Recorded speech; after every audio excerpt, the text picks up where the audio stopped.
All right. 3, 2, 1. Let's go. Then here we go for 30 minutes. They have to do the best score ever on Cinebench R11.5. Cinebench 11.5, one of the benchmark that is quite visually interesting to see. You guys will like it on the live, I'm pretty sure. So here we are today. Hazzan, currently number 1 in Indonesia, against Speed.fastest, currently number 9 in Indonesia. It's the beginning of the game, and Hazzan just moved out of his desk. He went to catch up some more paper for the insulation. Maybe that's one of his trick, you know, to get on the game. I'm being joined for this game by Build Zoid from UK for the commentary. Build Zoid, how is it going? What do you expect from that final? It's going great, thanks. So I'm not really sure what to expect yet. Cinebench is not very memory bound. Like, it's very much a raw frequency benchmark. So it'll be interesting to see. Also, I missed the start of this. Do they have any clock limitation? Of course, 5.5. As always. Yeah, that'll be very interesting, because so they didn't bring their own OSs, so the OSs aren't pre-tuned, so they'll have to, if they want to, they'll have to. If they want to, they're gonna have to tune the OSs themselves. With the risk of crashing the system, they will have, of course, to make sure that they don't crash the system too much. Otherwise, they will have some issue for the last for the complete run. This run will last 30 minutes. Actually, Hazzan is running the first benchmark. So as you can see, Cinebench is here. Bill, what is the goal of Cinebench? What is the workload looking like? So it's basically a multi-threaded render. As you can see, Cinebench 11.5 just renders these little ornaments, and it uses a bunch of it uses a lot of CPU power to do it. So you can throw as many cores as you want at it. It scales great with frequency, and it doesn't really scale with anything else. So we might see them literally scoring the same thing at the same time. That's gonna be super tough. That's gonna be super tight indeed. I mean, if they both run at 5.5 G, they run pretty much at 3.2 gigahertz for the memory. They will be super close, like maybe 0.01 in the difference. They will be pretty much on top of each other. Yeah, it's gonna be interesting. I think we're gonna end up seeing, like, instead of trying to, you know, I'm going to be interested to see if somebody maybe doesn't decide to try clock the memory a little lower to try get really low latency, or maybe try get more bandwidth. You know, I'm not really sure which Cinebench would prefer on this specific architecture. I know when I was benching Cinebench on X79, which is not at all comparable to Skylake, there I basically had, like, when I first was doing Cinebench, I had some atrociously slow 1600 megahertz DDR3, and it turned out I was scoring much better if I clocked the RAM down to 1333 and 777 timings, because the lower latency got me more scores. So it'll be very interesting to see, because this is very much this is a brute force benchmark compared to everything we've seen before. It's basically like, and they're limited on the amount of brute force they can throw at it here. So that's going to be interesting to see how they deal with that. I think we might see them pulling out operating system tweaks before we see them really messing with the memory, just because, as I said, they don't have many options with Cinebench. So they will have to go full out on the system. For now, both of the overclockers are using the Asus motherboard. That will going to be Asus versus Asus motherboard fight. That's going to be interesting to see how they do it. Let's focus on one of the screens. So let's go to Hazzan right now. He's in the overclocking settings. As you can see, setting the core ratio to 54. The cache ratio to 54 as well is at 1.65 volt. while the CPU termination voltage is at 1.45 volts. Also, this is about 5.4 gigahertz for the system. But what is important here is that he can maybe get a safe run first, get a score, another score on the scoreboard like 8.77 right now for him, and then maybe move on and push the memory a little bit higher. Even though I'm not quite sure that will yield him a lot of points, but that's the only thing they will have to tune, because that's the only thing they need to make sure. So that's something we just saw. Speed.fastest is inputting like 9999999 in some of the settings, like the power draw, etc. On Intel, how this is used, it's because the turbo max, the fact that the CPU is overclocking itself to higher system, it's within a special power limitation. This power limitation, you have to put it to the maximum. It's basically saying like unlimited, and of course it will have to. You will have to make sure that everything is fine, like the temperature is going down, etc. So built to it, that's quite interesting to see that Speed.fastest is still in the BIOS. It seems like he have completely wiped out his motherboard, is resetting every single settings in the BIOS. Yeah, I guess that must. He was the one with the I think problems Speed.fastest with the is almost CPU at set the up his start. system at 5 gigahertz right now, booting up. Hazzan He was is the one already in having the the operating problems system with again. the problems with the CPU at the start of this match. So he probably ended up having to totally erase his BIOS. So he just had to reconfigure the whole thing. But I don't think it's too much of a loss, because Cinebench, as you know, as long as they run similar clocks, it's going to spit out basically the same score for both of them.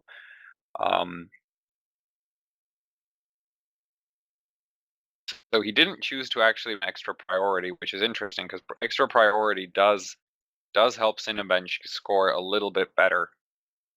So Maybe I you think want he to might see end up maybe you rerunning want it. to just see the base score with that setup, and then put it in real time.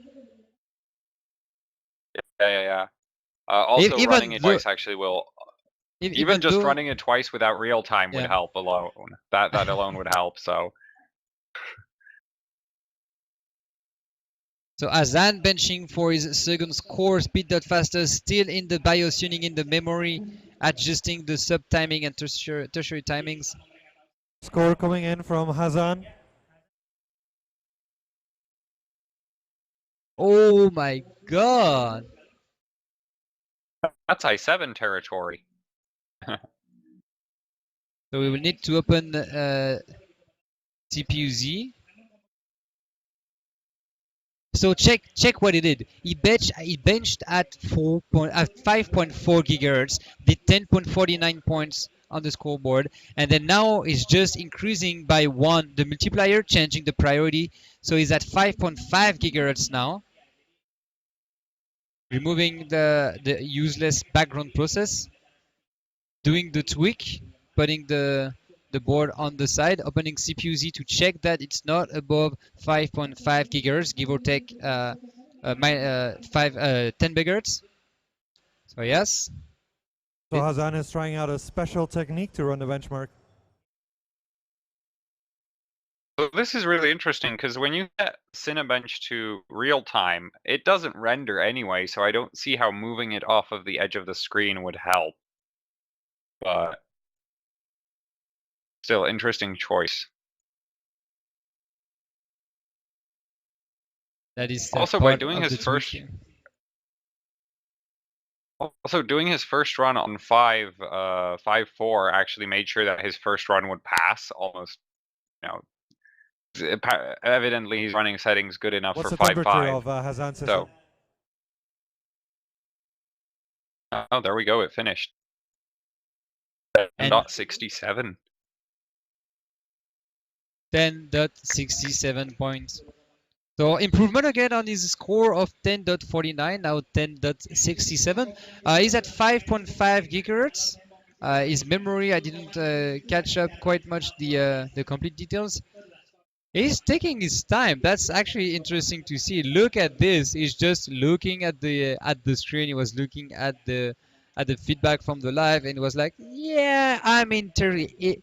I mean, here is his home. He's from Jogja. He's from this city. So of course, a lot of his friends around him are here to cheer for him, and we're seeing another run from Hazzan, where So it's really, Speed.fastest is still struggling in the really bios.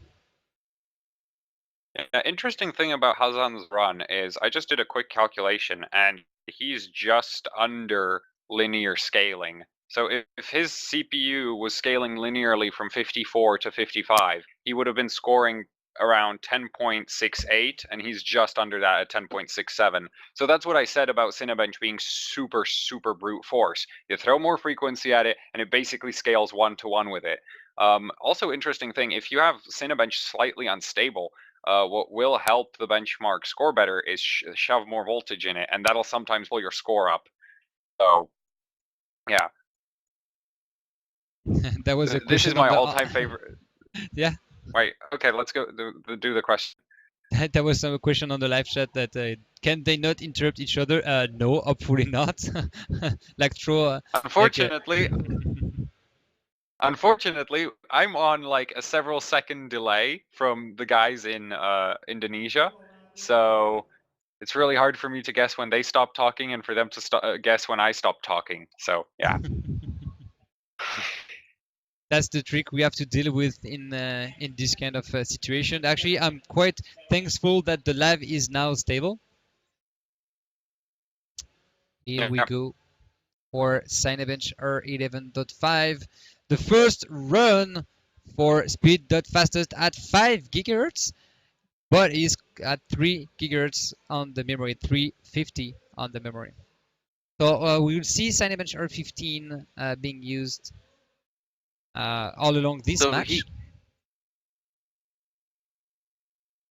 So he already has Windows themes basically disabled. He disabled the transparency. That tends to boost performance a little bit. So let's see if he will also do the priority tweak and all that. So we are more than 12 minutes into this game. There's 17 minutes left, and Speedfastest still doesn't have a score on the scoreboard. That's going to be his first run. It have to be stable to at least have a score. So what is he doing now is opening CPU Z. You can see Massman, the judge, checking if everything is okay. Everything is fine. So First here run from we go. Speed.fastest.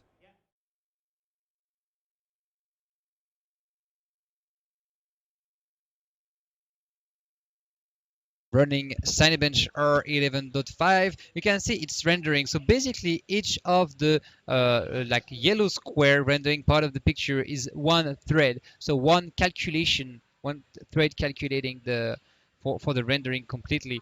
If one thread is lacking behind, that means that one of the core of the CPU is less efficient than the others. So it's usually the one from the system. And let's see the score. 10.65 for Speed.fastest. Wow, what a strong first score when Hazzan started at 8 dot something points. Speed.fastest score is directly strong at 10.65. Here we go, it will be tweaking the system again. Killing the Explorer, killing the services.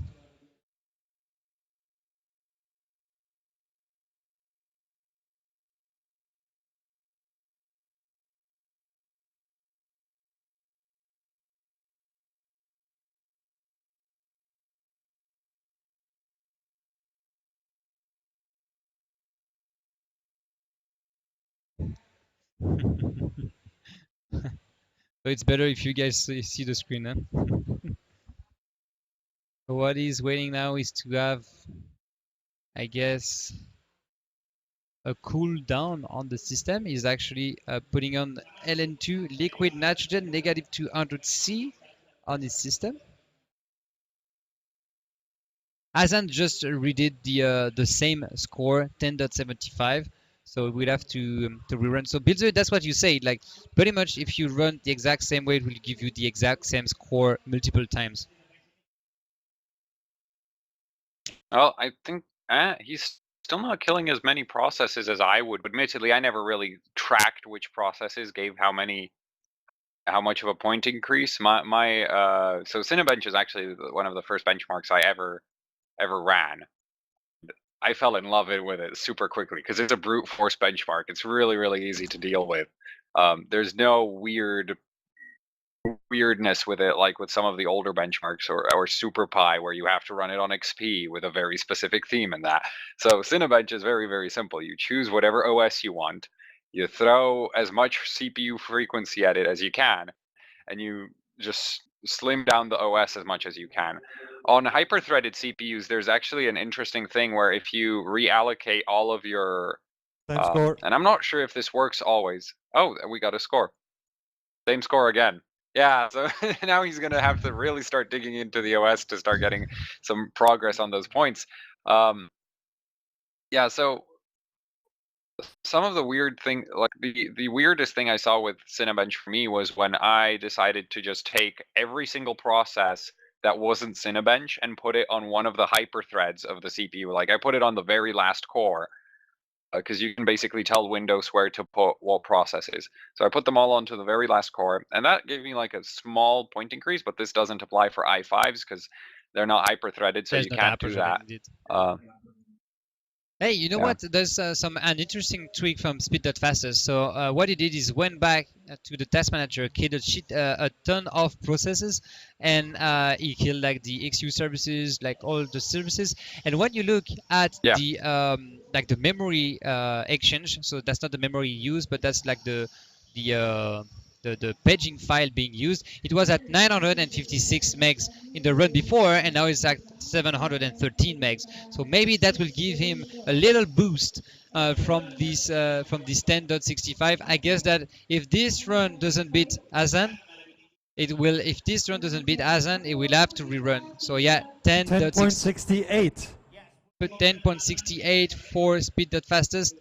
He will have to go back into the system to tweak a little bit more maybe his memory now because his CPU is at 5.5 gigahertz already.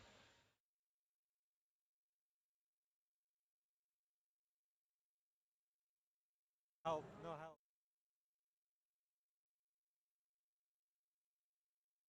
help. He's trying to write it right on the edge with how he's tweaking it. Yeah, he's right on top of that 10 limit for what's allowed now. So I think he's trying to eke out more points that way. It'll be interesting to see if that actually works out for him. That's an interesting technique. Will pick up. Yeah, he's just like, I am going to ride the very thin line of legal and not legal for this competition. So yeah, I don't know if Cinebench will pick up 10 megahertz difference. It picks up 20 megahertz. It picks up. I never tested with such a small difference. So yeah, it might get him a little bit more points, a little bit, but I don't think it won't get him to where Hazzan is right now. Well, Hazzan is improving his score 0.01 score at a time. So he's now at 10.76. He's actually having fun on the stage. Yeah, it's a fun benchmark in my opinion. It's fast, you know, you can do a lot of things to Windows to make it go faster. So he's rerunning again. Speed.fastest is soon to be running, but Hazzan is still running the benchmark.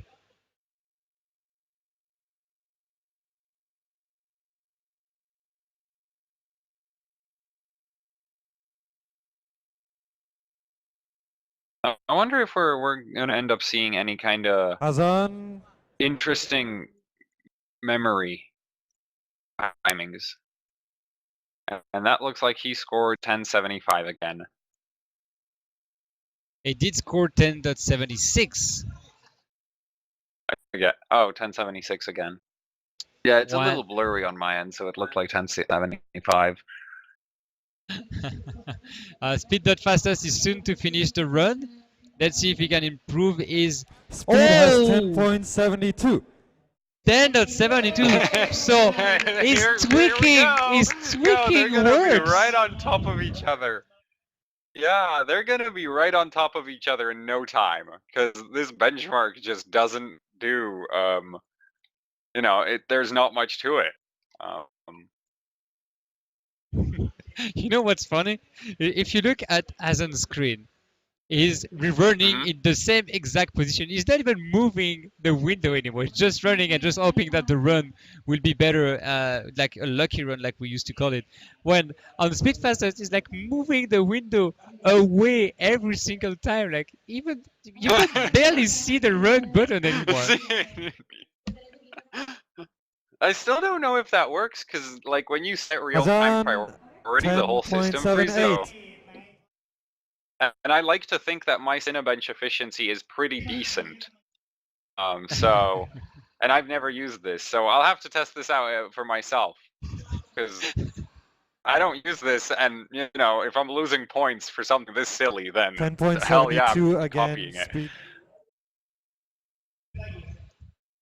Okay, so we have Hazzan that did submit 10.78, and it will be running the system in the exact same position. He's having such a big smile. He's so relaxed. That's crazy. Just run. Yeah. I'm surprised nobody has tried to like do some wacky things to the memory timings yet, but I guess Skylake is more bandwidth starved than I think it is. Basically, like the reason why you can sometimes pull for Cinebench, like aim for low latency and get better performance, is because you have plenty of bandwidth available, and then it's just a latency thing. And Skylake being dual channel, I guess that doesn't really apply to it. So Hazzan 10.78 again. There was some issue on Speed.fastest side. He was crashing. He did crash the benchmark when he did this. So here you go, the tweak.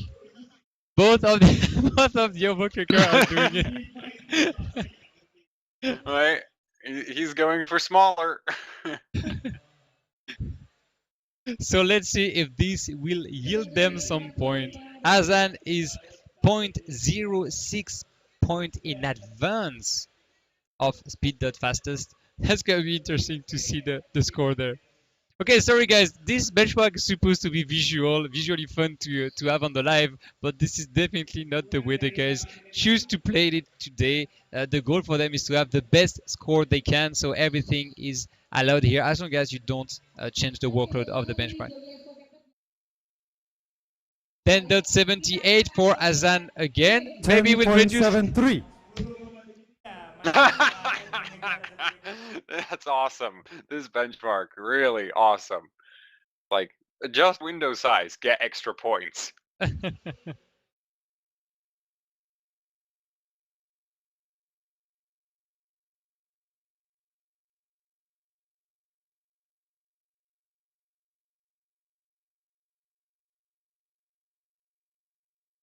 So Speed.fastest says, nope, no more. I did 10.73. I can't push that score anymore. I can't push that score anymore, so I will just restart, go into the BIOS and change some of the settings. Hazzan will finish his run. Maybe he can improve by 0.01 again. Oh, 10.78 again. It'd be weird if the benchmark keeps going up if you keep rerunning it. Well, that's the thing. It could happen. That would be kind of silly. But it could happen. Yeah, it could. It could happen in a way. The thing, I actually. Well, I mean, there's the option of Cinebench's score calculation bugging out, and it spits out like 16 points on this system, which I've seen happen. Somebody ran a water-cooled 3770K or something at like 5.5 gigahertz, right? Completely unsafe, way too much voltage. I'm surprised the CPU survived it, but the CPU made it, and they got like a better score than a 6-core Intel at the same clock. So it was just like, yep, you just broke the score system. 10.78. it was It's just not so going higher. It's unstable. not going higher. He's just moving it around a screen and running it over and over again, isn't he?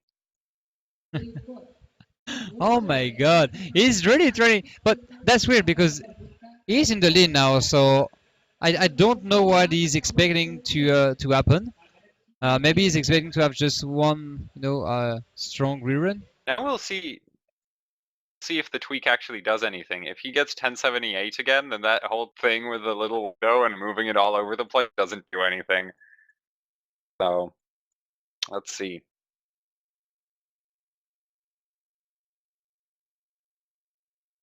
So on the other side, Speed.fastest is back into the BIOS, adjusting the CPU VCC IO and the memory frequency. So the VCC IO is the voltage that is supplied to the CPU for the input and output settings, part of the CPU. So that's going to be a part of the memory as well. And of course, he increased a little bit his memory frequency. Yeah, did Hazzan just score 1078 again? Yes. So the tweak doesn't work. It's just rerun, rerun, rerun, rerun, rerun. I hope you learned something new on these streams at least. That's if you're interested in your own benchmarking 4 minutes troubles. Well, left. that's okay. So I'm gonna go from running Cinebench twice always to running Cinebench way too many freaking times, over and over and over again. So Hazzan Is might that- have one last trick up its sleeves. It deactivates all the team things. Now adjusting the stem for the best performances. It's already in real time. You didn't even close the benchmark since the first run. Yeah, he's just been rerunning it. Alright, so So here it will go kill the Explorer maybe, and just adjust the temperature. So the time they wait is not because they just wait a certain time to launch the benchmark. It's just because they wait the temperature to be correctly on the platform. So you can see Hazzan on the top of the screen pouring LN2 in his system. So that's what he's waiting before launching again the system. Speed.fastest in the BIOS, adjusting the memory to 3.1 gigahertz and increasing a little bit the base clock frequency. You know, there is only 3 minutes left, 2 minutes and 45 seconds left in this final of the HWBot World Series 2016 Asia Pacific. The winner of this game will get a ticket for Germany for the HWBot World Championship at the end of the year. Let's see if Speed.fastest can come back. Hazzan is stuck at 10.78. He's stuck at 10.78. He's not passing that barrier. It's been like more than 15 minutes he's trying to pass that one and he doesn't manage to do it. well, it's a brute force benchmark. That's what I meant by that when I said it earlier. But it's still a fun benchmark in my opinion. You know, getting to the point where the score just doesn't keep going up, that's hard with Cinebench. Like here the main issue is like they can't actually go and just crank up the CPU clocks. But if you're running Cinebench in your own time or for hardware bot rankings, there's no real limit on how far you can push the CPU except your own cooling system. So you can just keep going up and up and up and up and up, and once you hit that wall, you can start doing the tweaks. Like we're seeing here. Whereas these guys are unfortunately limited to 5.5, so they're not really fighting for system stability, they're just fighting for efficiency. So Speed.fastest is stuck at rebooting now. Yeah, but as you were saying, it makes a lot of sense for them to... Maybe Hazzan knows he top up his system. What do you think? What? Like Hazzan knows that his efficiency. I mean, I don't know how much he pre-tested Cinebench, so I don't know what he knows. I would have tried different, like completely different memory settings. 45 seconds. That's always been like a basic test I do on benchmarking. I try maximum frequency versus minimum timings and compare that. 30 seconds left. Hazzan is benching. One last chance for him to actually improve his score. The rules is they have to run the benchmark to start the benchmark before the end of the timer. There's 20 seconds left. Speed.fastest is struggling. He's pouring LN2 on his system. He's struggling to make it happen. Hazzan is in the lead for now. He's going all the way up to Germany for the World Championship so far.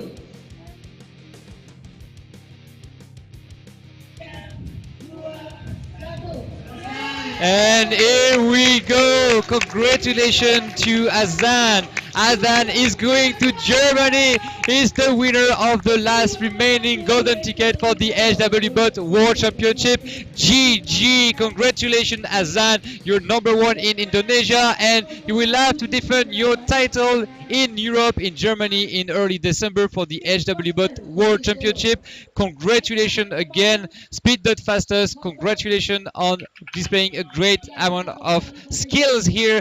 Great skills, great behavior of the guys. I can't wait to see what will be next for these few competitions. Bilzoid, what was your best moment of this match? I mean, whoa, Speed.fastest against Hazzan, right? Well, to be completely honest, I just loved watching the whole thing because I love Cinebench. Even if we didn't get to watch the pretty slideshow, you know, I love Cinebench. And just we saw them work their way up on the scores, and then at some point the score just sort of froze, which I sort of expected. But you know, it's still, in my opinion, absolutely great to see how much like the sort of desperate attempts to get more points out of a system that just can't go any faster. So yeah, I found the whole thing fun. I don't really have a favorite part for this one. So yeah. Hazzan is the winner here. Oh my god, he finally take off. He finally take back the lead in this match. I mean, he was in the lead of all the game, but what is important, guys, he was at the Asia event. He was in the HWBot World Series Asia, and he did not manage to win in the final. Today is his revenge. Finally, he's making it. The Asia one he lost against Extrematic. Today he's proving at home here in Indonesia, in Jakarta, for the HWS Asia Pacific, that he is the man in Asia. He's the man to beat now. This is gonna be one of the 8 targets for the Overclockers in the HWBot World Championship in early December. I can't wait to be there. That's gonna be great to have all of these extreme Overclockers to be there competing. We're gonna have Bullshooter, Paulo from Brazil, Dr. Wish from South Africa, Mark0053 from North America, and Extrematic from Poland, all battling for the title of the best overclocker in the world. I can't wait to see this going on. So here we have Hazzan, the Grand Champions, winning in the last XOC Grand Final against Speed.fastest, 10.78 points against 10.73 points. That was a long way since the qualifier yesterday, and now he's finally able to rest. I can't wait to see and talk to him later on tonight, because I'm sure it will be quite relaxed. That's gonna be one of the great revenge for this year. Finally, he managed to get his ticket. He was very on top of his game in Asia, but today he's proving that he is the best man in Indonesia. That is what he deserved today, to get this ticket for the World Championship. We're back from the studio with our co-host here and other guest, Timothy. Hey, Tim, how are you doing? Very good. Epic match, yeah? Epic match indeed, man. He was in the lead pretty much all along. I was expecting strong scores from him, but he was keeping on running the same benchmark. He basically ran 2 times. He restarted 2 times his computer, and never after. That's crazy. He never even crashed for it. He was pretty sure he was on the right spot. I don't know what he was really trying, but Speed.fastest is sort of his apprentice or disciple. So basically, he was maybe waiting to see if he could come near, you know, and he was waiting, and at some point he was not even trying to run the benchmark anymore, and just like, yeah, you know what, I'm just going to wait and see what he can do. Did he listen to everything I taught him or not? And you know, once the CPU is maxed out for both of them to 5.5, I mean, like really, besides trying to play with memory there and figure something out. But at that point in the competition, both of them have pretty much nailed down the skits by the end of it. So none of them really tried, especially not Hazzan, tried to tweak much, really, almost nothing. And yeah, they were playing the same tweaks. Basically, the Speed.fastest was replicating what Hazzan was doing, which is exactly what you do when you learn from someone. And it seemed to work pretty well, but was missing just a little bit to get there. So, but yeah, overall, it was a really cool match, really cool final match. I really liked that game. Honestly, that was quite interesting in the beginning. When Speed.fastest dialed in the BIOS, very strong dial in there, setting up all the settings, saving his profile, starting, and he struggled for a good 10 minutes. He struggled for a good 10 minutes, like cooling down his computer and then going into the BIOS. That's something very different we see here compared to the previous event that we had, because the previous HWBot World Series along the world were mostly cooling down the computer for the first 5 minutes and then dialing in into the BIOS, while here they dial in straight into the BIOS, a different kind of overclocking. Yeah, it's maybe a different technique, different way of doing here in Indonesia. I don't know, but nevertheless, it worked pretty good so far. It didn't seem to be a worse or bad technique, especially knowing that Hazzan was facing XA in the finals, so you would have more the Asian style compared to the more European style of overclocking. I think in the end Hazzan just proved that he was second at the last World Series, and he totally dominated this competition. Didn't do that well in the qualifiers, but it was good enough, necessary enough anyway, to not be against B-Boy Jess in the first semi-final. And I guess maybe that was, I don't know, maybe that was all along his or their strategy. I don't know, really. Who knows, right? They were both facing sort of not total outsiders. Only Revosi was the full-on outsider, and Speed.fastest in the end, like yeah. So I think overall it was a really cool, and Hazzan totally deserves the win there.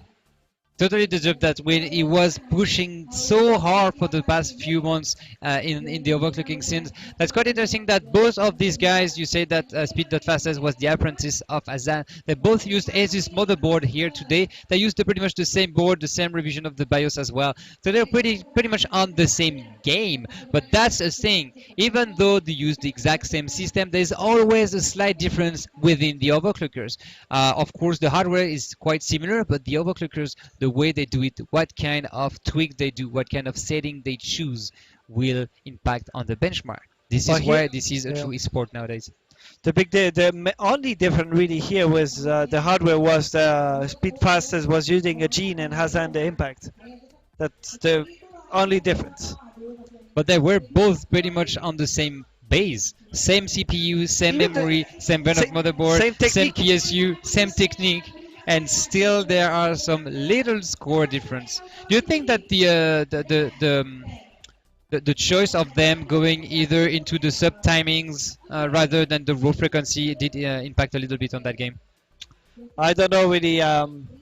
Maybe it did, but in the end, we could have maybe waited a little bit more tweaking there, and at least see Hazzan keep on trying, but we didn't really see. Maybe, also Hazzan knows, like I'm in the lead, maybe I don't need to try so much. Maybe I didn't show him everything, and I already applied the thing I know that he doesn't know. And, those guys also know they are live streamed as well, and they know there's also a world championship at the end of the year. So they also know, keep your cards. There's still one big thing that you need to win there. And don't show up all the tricks you have up your sleeves. Always keep some there for the final. I can't wait to see who will come up with special tricks, because that's going to be the last time they can use it for the one that are qualified. Of course, if you, maybe B-Boy just wanted to give it a chance to go there.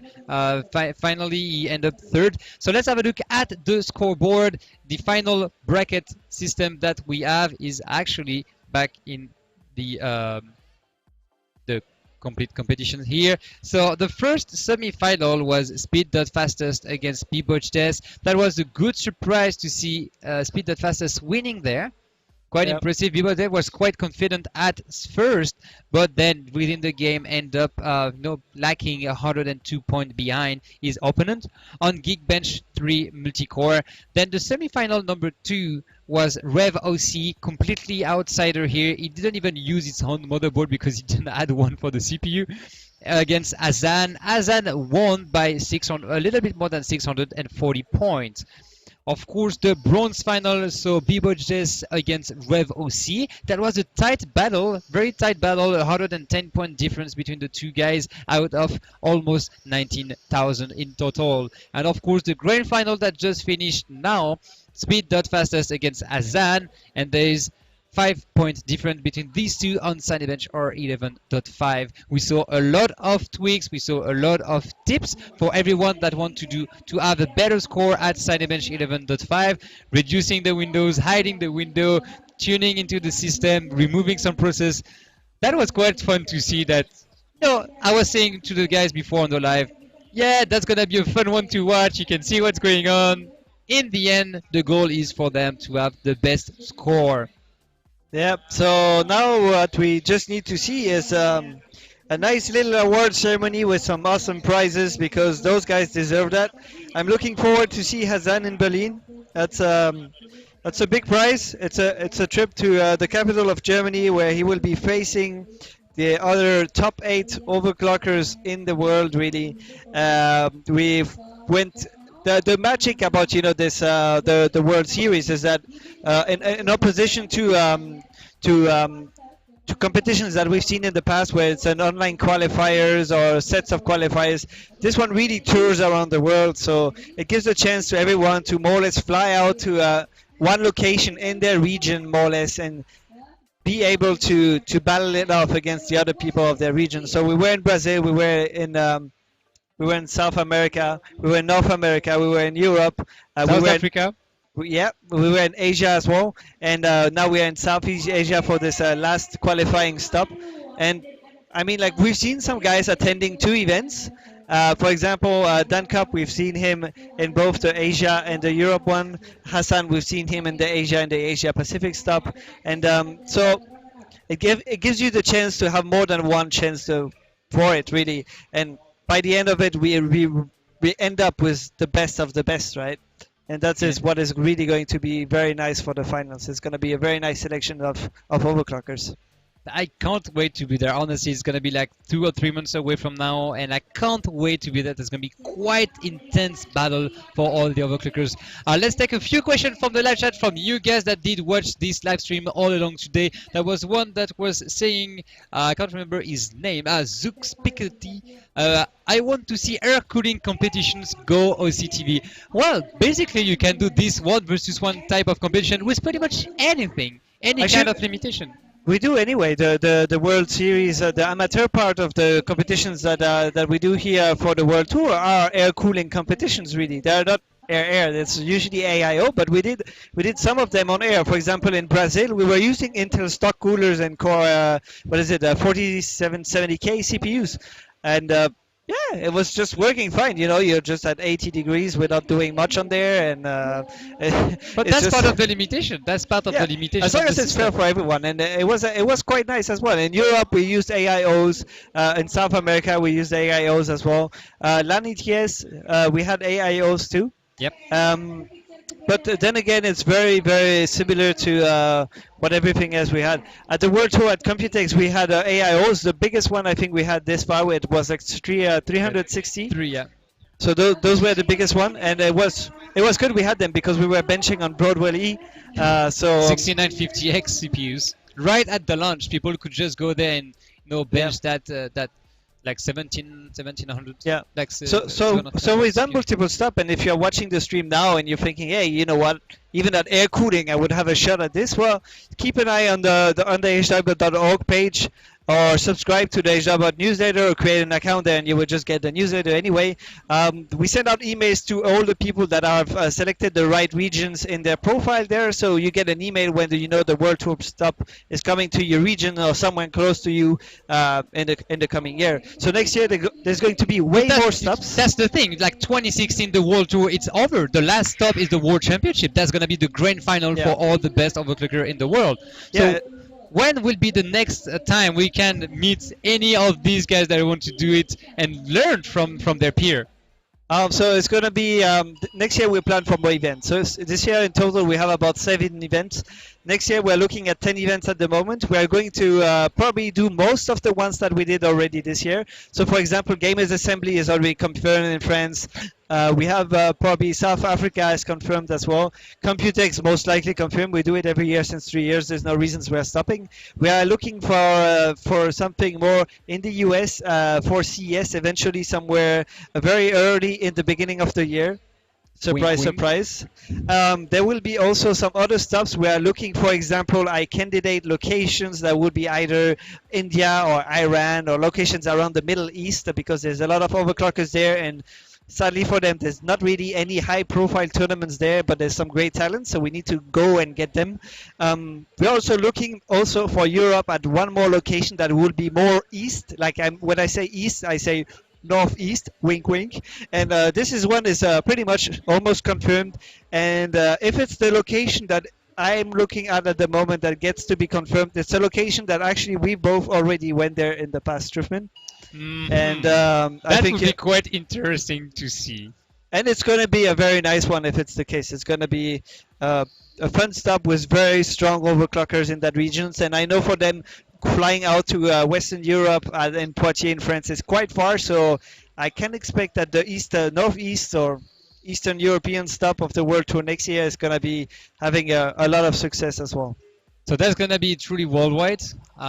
There's this one missing there, and I know they will start complaining on the live chat. That's the Australian guys. Maybe there will be something up for you. Who it's knows? also part of the consideration for Oceania, to have something there.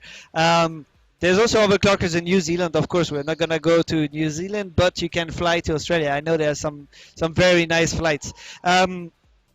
Also, if you guys are watching this, the World Tour at all of those events next year is going to be the same than this year. So there will be an amateur part where we teach you how to overclock. So you don't need to know anything before you start. You go there, we teach you how it works. Then you get into a pool qualifiers, and then you get on stage for the finals. And we have also the extreme overclocking competition as well. So there's a bit of both for everyone, and everything is live streamed, so you can also watch the replays from the air cooling competitions if you want to see what we've done this year already. Well, actually, you could watch the final for the amateur, the AOCT that we did 2 days ago, and they were using some very interesting way of tuning in the system. I think like none of them used the proper mounting system, nor the proper mounting system for the fan. Yeah, it was air cooling, but air cooling without screws, basically. And it was fun. I mean, like, I've never seen a competition where you get 2 monitors, 2 CPU, 2 PSUs, and 4 motherboards. Good luck. You have 30 minutes, by the way. That's Indonesia style, I guess. That's how they roll, and it's really fun. I mean, like, it's totally possible, and no one, actually, almost everyone in the finals were able to do all the 4 scores. So it's totally possible. You have to there was even one guy that was alone in his team. That's supposed to be a team of 2 people. The guy was alone, and he still managed to do 4 score. Yeah, in 30 minutes. You just bench 2 systems at once, like no problem. You're overclocking yourself as well. Yeah. It's all possible. That is great. That's a lot of information, Timothy. Thank you very much, Xiala, for all this information.